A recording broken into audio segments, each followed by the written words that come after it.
We live, baby. We live. What's up, Kay? What's good, y'all? What's good? Oh, I'll say hi to you. I guess I should say hi. What's happening, audience? Right, I ain't the only one sitting here. Yeah, let's check us out real quick. If Oh you're yeah. watching and you can hear us, Let me see. put what color hoodie you wearing on in the chat, baby. Put the color hoodie and the state that you're watching from or the city that you're watching from. Uh, we good? Yeah, we're good. All right, we live. What's up, Kay? Yeah.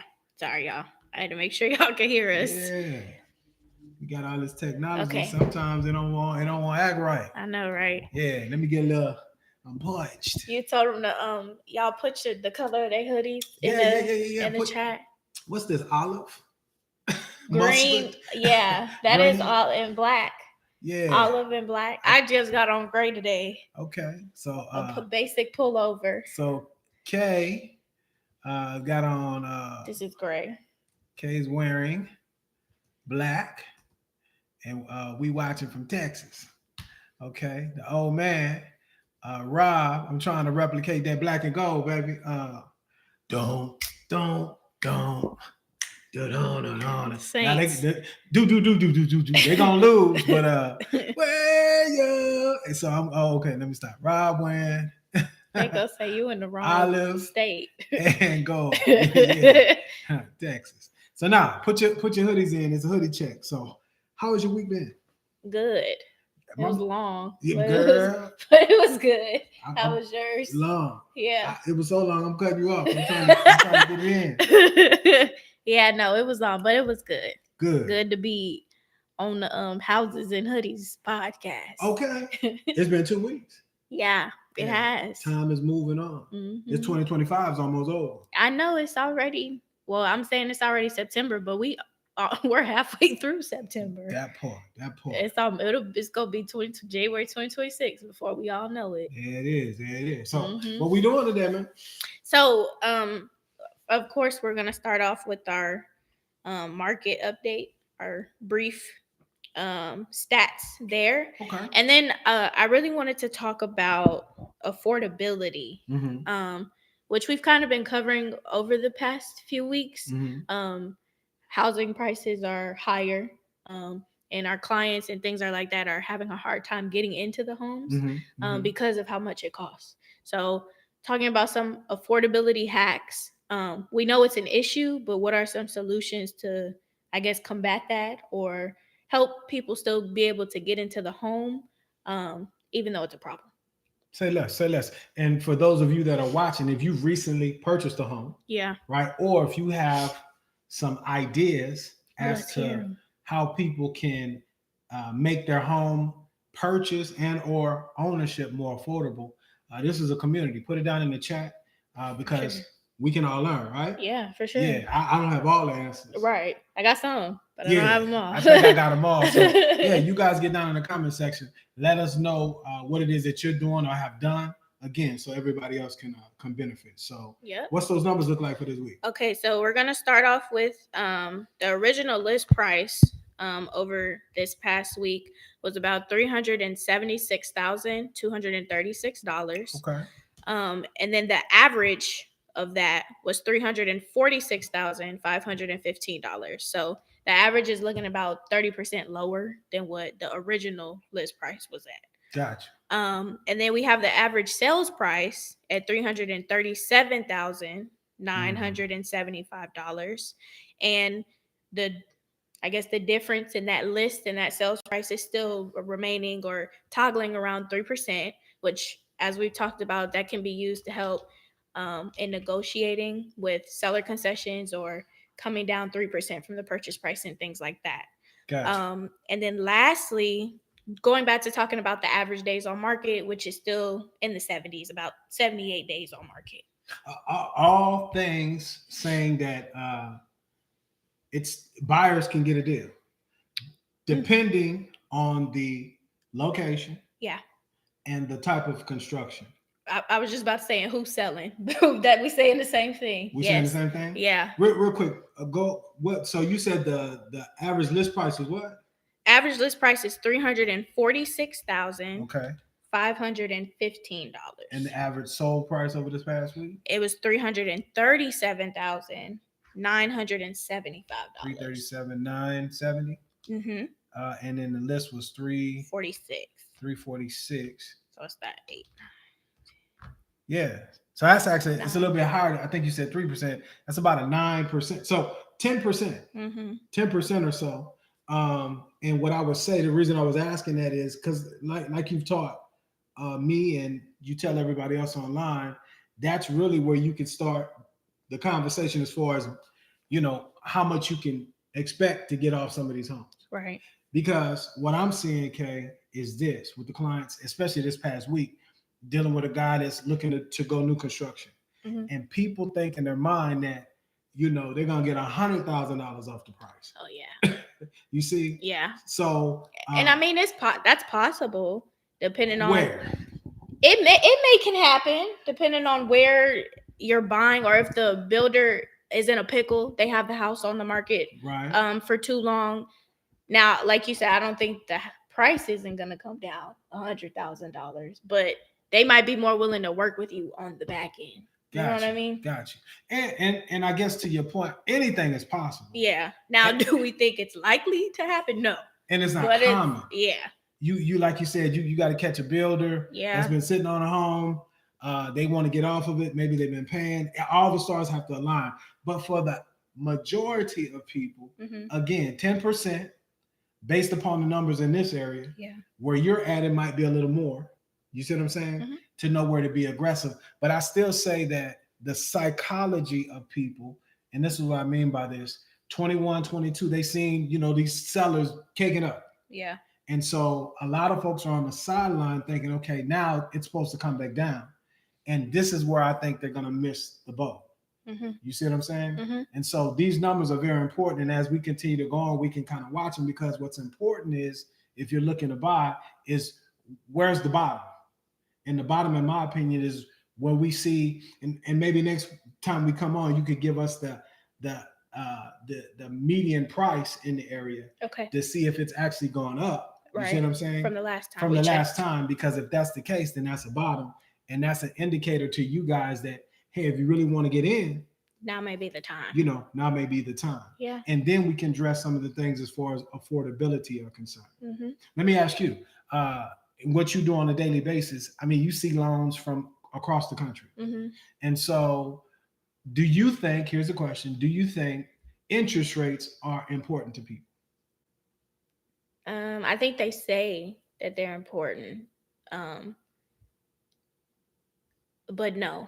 With what I'm saying, no, I don't think they're as important as they're made to be, if that makes sense. And what I mean by that is, you've got seen as high as like 7%, 8% interest rates, and the buyer, they're not putting a whole lot of money. I guess you could say they're just regular people buying a house, but they're able to afford the payment, so they're going through with it. So like I said, I don't think interest rates are as important as they're made to be. Mm-hmm. And I think for buyers, a little more education can be had around affordability, because, correct me if I'm wrong, a low interest rate isn't directly tied to your home being affordable. Is that a correct statement? Somewhat. And I'll answer that. Okay. But I want to dig a little deeper into what you're saying. Okay. And guys, stick with us, because I want to make a point. So you're saying that you seeing folks sign up and do loans in the 7% range. Yeah. Even now. Yeah. And so those of you that might be watching, you might think naturally, well, their credit is horrible. Is that the case? No, they got good credit. Good credit? Yeah, 700. So 700 scores. Yeah. So why do you think that's the case? Why do you think these folks would choose to get that rate? The payment. The only thing I can think is either they can afford the payment. They may be trying to get on the housing ladder quicker. It might be like, we'll reposition ourselves later. Mm-hmm. But I don't know. So why do you think? So I'll tell you what I think. And thanks for playing along with me. Mm-hmm. And what I want you guys to know out there is this. You think interest rates are important, because that's what you've been told to think. And they are important in a certain aspect, right? But when you think about your home purchase, here's the deal. Here's the answer. How long are you going to be in the home? Because what's been taught and what's been implied is when you buy a home, you're gonna be there how long? 30 years. Yeah, because that's what the mortgage is for. You see what I'm saying? Or 15. 15 to 30 years, right? But the numbers show now folks are in the homes about 12 years. Mm-hmm. And so when you look at interest rates from that lens, it's different, right? Mm-hmm. And then to your point, and I'll get to it when we're talking affordability, interest rates dictate the principal and interest portion. Right. Have no control over taxes, insurance, homeowner association, PIDs, PUDs, special assessments, all those other things that can affect the affordability of the home. That's so true. You see what I'm saying? Yes. And so what I think is people, they might be on that tip, I want the lowest rate and things of that nature. But when they find somebody that they know, like, and trust, more times than not, they're not going to shop. No. And they stick with those folks. And to your point, I was surprised to their detriment because I'm going to change my mindset because my rates are so low, super low, and I'm taking a haircut. Yeah. And these folks aren't. Other people aren't. Yeah. So I learned something, even today. Mm-hmm. So all that said, so you guys could put that seed in your mind. The only way to know if you're getting the best rate is if you shop. Right. And most of us don't want to make that extra step. Right. Right. Mm-hmm. And so in that, you can cause yourself to have a higher payment with the principal and interest. Mm-hmm. But now when we talk about affordability, here's one thing that I'm seeing on my side. People don't have enough money for down payment and or closing costs. That's true. Even if it's 100% finance type loan, VA, USDA, FHA, because FHA has 100% type loan, or USDA. Mm-hmm. And so when a lot of these folks are taking higher rates, I notice in my world, it's around down payment assistance. Yeah. Right? Yeah. And that's why they're able to do that. And they're willing to take a higher rate because I don't have the money. Right. You see? Yeah. And so to that, my first Texas home, you specialize in Texas, the San Antonio area. Mm-hmm. And I know you, what cities do you deal in? Cibolo, Schertz, Selma, Garden Ridge, and Converse. Gotcha. Well, here let me give you a couple of numbers. Did you know that a household, 1 to 2 people, getting access to these down payment assistance, right, programs, they can make up to $104,227. That's a lot of money. Because the negative stigma on these down payment assistance program is this. First of all, it's for people that they don't make good money on their jobs. Yeah. That's incorrect. That is very incorrect. Right? Because they make good money. You see? Yeah. So that's the first thing that we knock out of the box. From you all as a potential home buyer, or if you're a realtor in the space or a seller, it's been told over the years that these loans are difficult to deal with. That's incorrect. I've closed these down payment assistance programs, these specifically in 15 days or less. Mm-hmm. You see what I'm saying? Mm-hmm. And as a seller, you could care less. You want it to be able to close and fund. Yeah. Right? Yeah. So 1 to 2 household, $104,227. If you have 3 or more people in the house, right? What's that say? $119,861. So the runway is huge to qualify in your area. Yeah. So here's the question, and maybe if you guys are watching, you could put it down in the chat. If you could get into a home and keep more of your monies that you have, if you have them, would that be a good thing to do? I say yes. And why would you say yes? Because you won't be house poor. See, you want to be house wealthy or house rich. Yeah. Right? You want to be able to get into the home and enjoy it, because when you get into a home, can I tell you a quick story? It's a rabbit trail, but it's pertinent to the topic. Mm-hmm. I was coming home today, I hit my garage door open, and the garage did this. Boom, and it stopped. So I'm like, what the heck?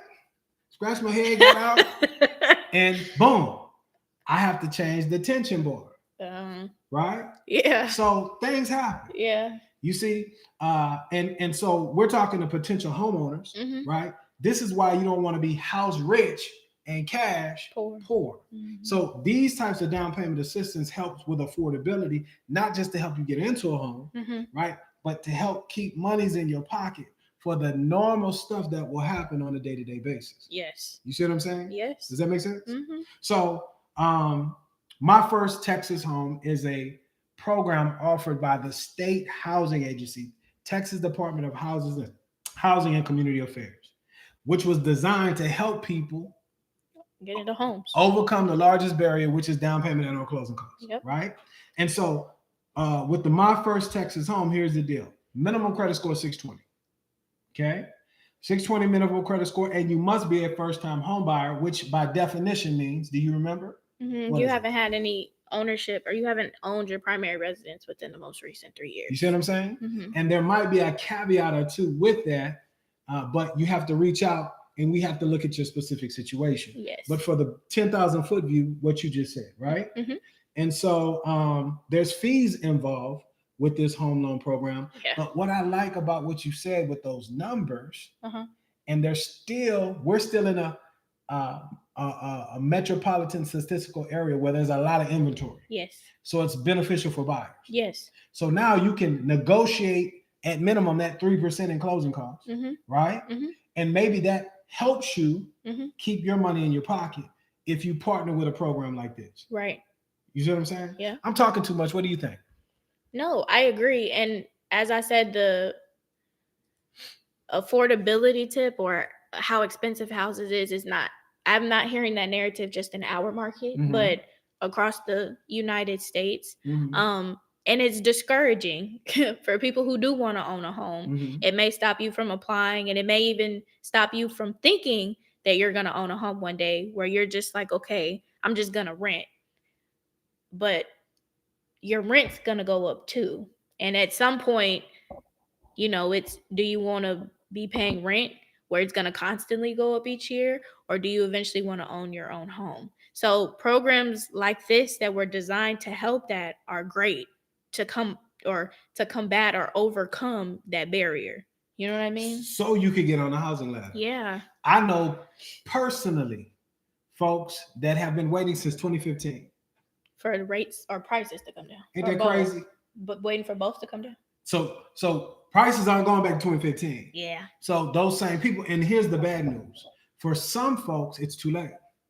You have become a perpetual renter, and you're going to have to figure out another way to think about your future self. Yeah. And that's just the truth of the matter, because we tell the truth here. Yeah. But for those of you who still have the ability to get onto the housing or the property ladder, for everything that you just mentioned, you need to take a serious look and move forward. Yeah. Rates just surpassed or broke the 6% barrier. Now, I've been below 6% for about a month and a half. Yeah. But when you told me all these rates, folks getting 7.5%, rates don't matter. Right. You see what I'm saying? Yeah. But with this program in particular, My First Texas Home, this is the first time home buyer offering from the Texas Department of Housing and Community Affairs. Just this last week, right? Check out the rates. They had an unassisted down payment assistance offering for your government loans, FHA, VA, USDA. So unassisted means that you're not going to get any down payment, right? Help, but the rate is going to be super low. So 5.625%. And if you are in what they call a targeted area is an area where the area median income falls under a certain percentage. Yeah. It's hard to pinpoint it because it's where the house is located. Yeah. Reach out and we can see and help you out to try to let you know where that area is. Right. But if you're in one of those areas, interest rate is 5.5%. That's right? good. Now, this is repayable, right? It's a 30-year mortgage loan that's repayable, but in this unassisted bucket, there's nothing to repay.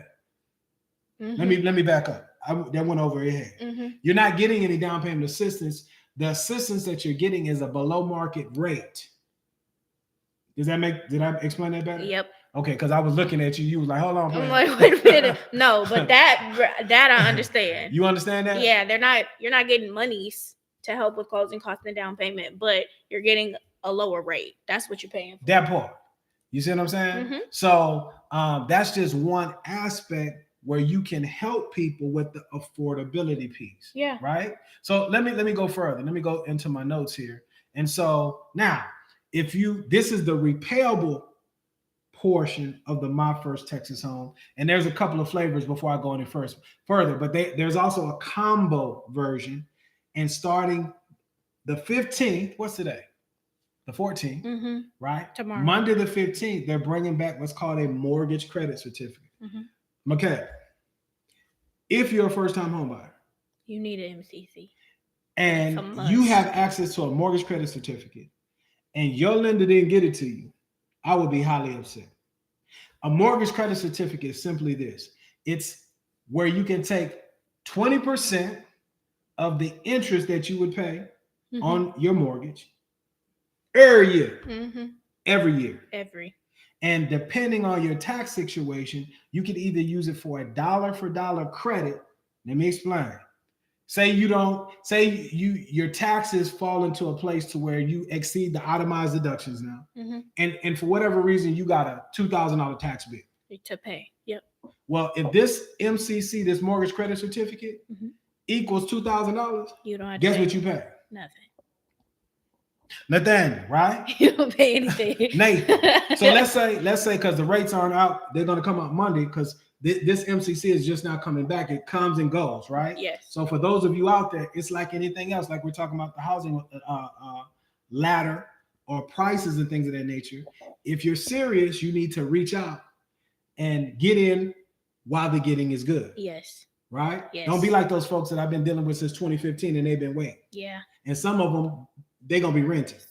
It's too late. It's past them by. Yeah. No FOMO. Yeah. Just telling you what it is. Let's say the rate is at 6.5%, right? Well, with that 20% mortgage credit certificate, if that was the case and you were to get it, your effective interest rate would be 5.25%. So don't let that go over your head because every year you have access to that 20%. Now, say, well, you know what? I'm not going to exceed the standard deduction because they increased that this year, right? So I'm not going to have that tax bill or whatever, right? Right. Well, here's the deal. When your employer takes that money out of your check for your tax liability, what happens is that 20%, say that 20% is $2,000 in our example, well, that goes into that bucket first. Right? So you're putting in your normal amount of money that you put in. So what I'm saying is your refund is going to be that much more. Now, here's the next level strategy. This is why people should deal with folks that they know, like, and trust, right? And not just a pretty face or a handsome face and somebody that's going to ride them around. Right. Because not only are we dealing with affordability, but we're dealing with strategy. Right. Get you in right so you can live in peace. Right? My garage broke. I got the money to fix it. Right? And then I might want to sell that thing. Right. It's called an exit strategy. Here's the exit strategy. What if you take that $2,000? What if you put it in the stock market? Let it grow. Let's think about that. What if you put it towards your mortgage every year? People don't know. One extra payment. If your principal and interest payment is $1,000. One extra principal interest payment, regardless of the interest rate, is going to cut about 6.5 to 7 years off of your mortgage. Oh, really? That's just one. I didn't know that either, y'all. You see? That's a lot. But say you got this mortgage credit certificate. Yeah.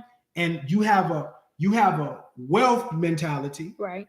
Say you get in early, young, like we propose. You see what I'm saying? And you know what? My team, we're building wealth here. You see? And so now I'm going to take that $2,000 and I'm going to put it towards my mortgage to help knock that off, to help pay it off quicker. What if you pay that house off in 15 years? Well, that's 15 years of interest that you didn't pay. Right. And you were subsidized with a program like this. And these programs allow folks one to two households. You can make them to $104,000.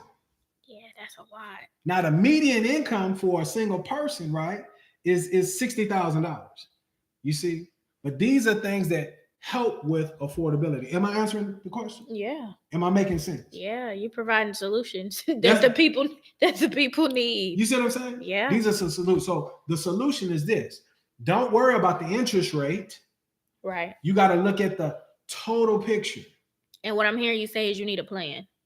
That's the most important thing I'm hearing you say. You need to know how long you're going to be there. What do you plan on accomplishing while you're there? And then think about when you're going to leave, because more than likely you're going to leave. And you know what's more important than the plan? What?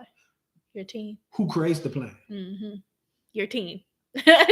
Yeah. It is. Yeah. Because everybody with a camera and a microphone is on talk. Yeah. You see, but this is where your spirit got to lead you. Mm-hmm. If you got the holy, you see what I'm saying? Mm-hmm. And I mean that seriously. Yeah. Right. So this is why we come on. This is why we do what we do. Mm-hmm.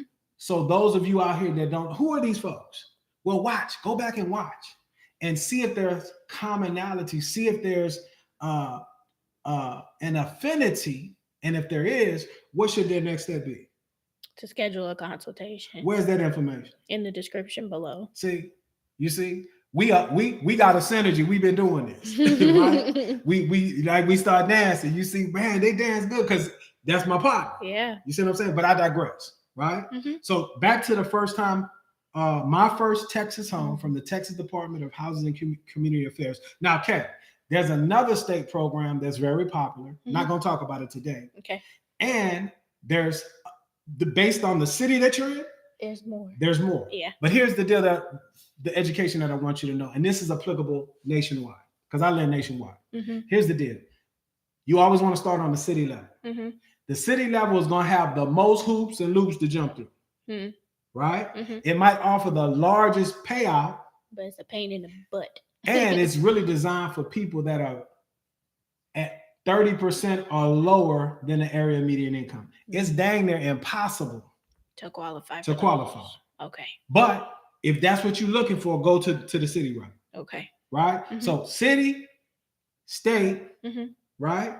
No, city, county. Okay. Then state. Okay. That's your maturation when you're looking for these programs. Okay. Okay. Mm-hmm. So now, first-time home buyer. Now, this could be a down. I don't think it's a negative, but with this program, with this first-time home buyer program, I have to qualify your household income. That's everybody. Anybody over 18 that's not in college that's making money. Yeah. This is why we apply and look at these things. Yeah. Right? Because you may or may not qualify. Yeah. But it's household income, right? Okay. And there's a reason for it. It's to help those of you that have been having a problem getting on the housing ladder. Right. I got the credit. I got the income. I just may not have the money. I ain't got the money. Yeah. Solution. Yeah. Right? Mm-hmm. And then you can help them understand the other part of the payment that has nothing to do with the interest rate. But it has everything to do with affordability. I'm sorry, go ahead. No, I was just saying, which is the taxes and insurance you talked about earlier. Right. Everybody shouldn't buy a homeowner association. Mm-mm. You feel me? Mm-hmm. If you can get one outside of it, that may be better. Right? Yeah. But you got to make sure you get the right neighborhood. Yeah. Because you might have a chicken coop in the front yard. That's true. That's true. That might mess with our exit strategy. It may not be no uniformity into you see what I'm houses. That's true. So these are things that you point out, I point out, that the layperson is not thinking of. Right. Because they're excited. Right. Are you in the moment? Anxious. Yeah. They might be on motors. I need my motor. I'm gonna come to you. Mm-hmm. Right. So anyway, first time home buyer, household income. Now, manufactured homes, this is another affordability play, because what builders are doing, in my experience, from what I'm seeing, you can correct me or not correct me, but you can agree or disagree. But what they've done to make sure that they keep their profit line is the square footage of homes are coming down. Oh, for sure. And they also with the what they're putting in the house is like, it ain't what it used to be. Well, and it's the same across the board. Right. It's not a lot of like, you go in and I want this type of countertop. It's just like what you see is what you get. That part. Yeah. It's cookie cut. Yeah. And that helps their bottom line. Yeah. Right. And concept come down a little bit. Yeah. But again, guys, they're not going back to 2018. Mm-mm. You're getting bad advice. Mm-hmm. Right. So just beware of that. And so they're coming down in square footage, and other folks, what people are doing is saying, you know what, let me buy a different home type. Right. So manufactured homes are something that I'm seeing more of. Yeah.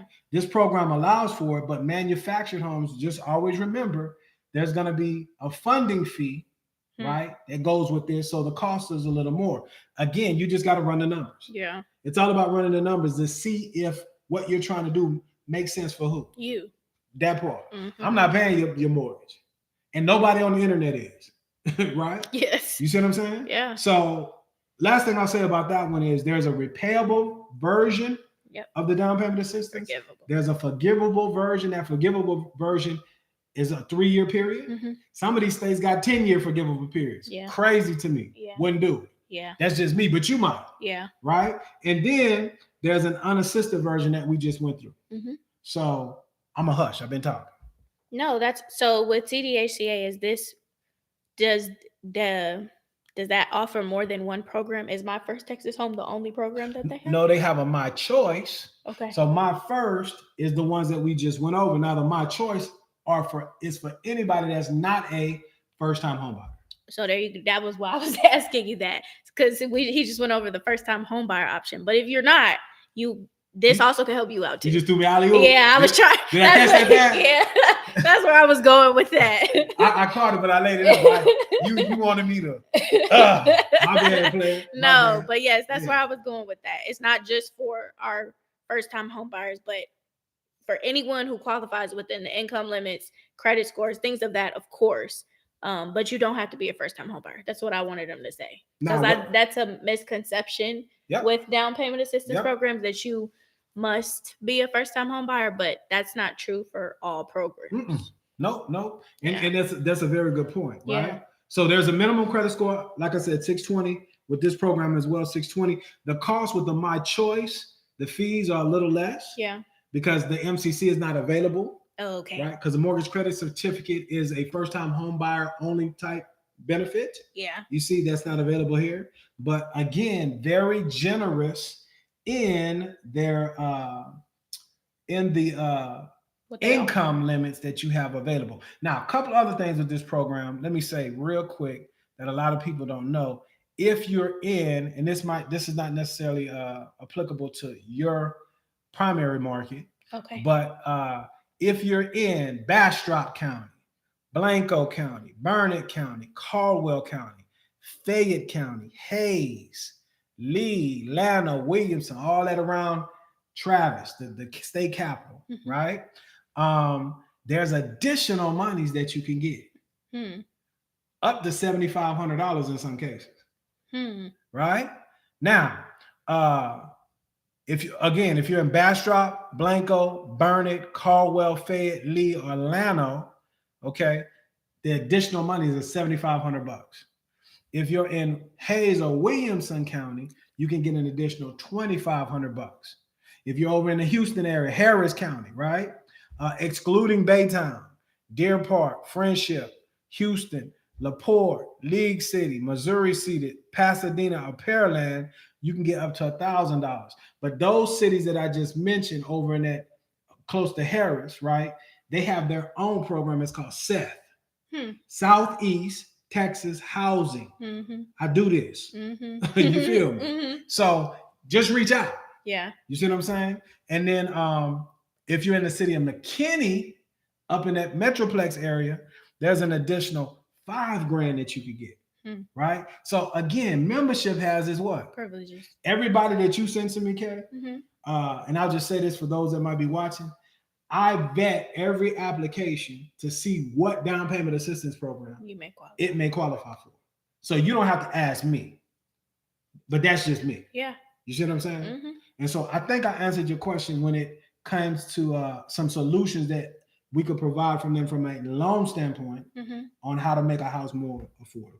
Perfect. And I just want to break down what you said. When you are looking for these down payment assistance programs, you said start at the city level. Then you see what you qualify there. If any, you jump to county, and then you go to state.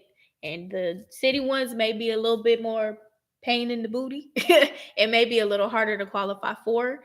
But then again, you always have the county and the state threshold that you can look to see what you may be able to qualify for. And then you don't have to look by yourself. We're willing to help you. Just click that link in the description below for a consultation, or partner with whoever you choose, and they should also be able to assist you with whatever programs they have out there for you and your situation. There are a few other ways that you can combat affordability, not so much dealing with the loan portion of. Yeah. Well, what are they? So you have do tell. The obvious would be looking at smaller homes. You know what I mean? Lower the purchase price. Lower the purchase price. Maybe finding older homes or homes that are not so close to the city. Maybe going out or further out, maybe 10 or 15 minutes, because the purchase prices are a little lower than what you have in the city. Okay. And then 2, this does go to with the loan side of things, but you can have a co-buyer or a co-signer where you can share ownership in purchasing a property. If you're going in with a family member, mom, dad, or grandparents that may have some monies to help you out, or their credit may be a little bit more established. That's good. That's also an option to take as well. Maybe even before looking at a down payment assistance program. So yeah, those are just 2 things I wanted to add as well. A lot of multi-generational living going on. It is. And I'm not saying it's a bad thing. No, I think it's good. It helps everybody out. Because as people get older, you have somewhere to stay. And then for people like me or a little bit younger, lower income coming up, trying to establish themselves, it helps them out. It's helping everybody out. Teamwork. Yeah. Makes the dream work. Yeah. I'm proud of you, man. Thank you. And I want to tell you and the young folks out there, be encouraged. Yeah. You see, we're in a time now where there seems like there's a lot, and there's a lot of negativity. But this is the time you put your head down and not be busy, but be productive. And trust the old man. You trust me? Have I ever lied to you? It's going to pay off. Yeah. Right? So y'all stay encouraged. I'm proud of you.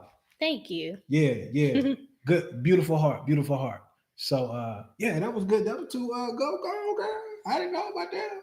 Please, I knew about them. You said, well, what are they? Yeah, do tell. That was funny. Do tell. But no, yeah, I thought the one about like moving further out from the city, I thought that one was really good. Wow.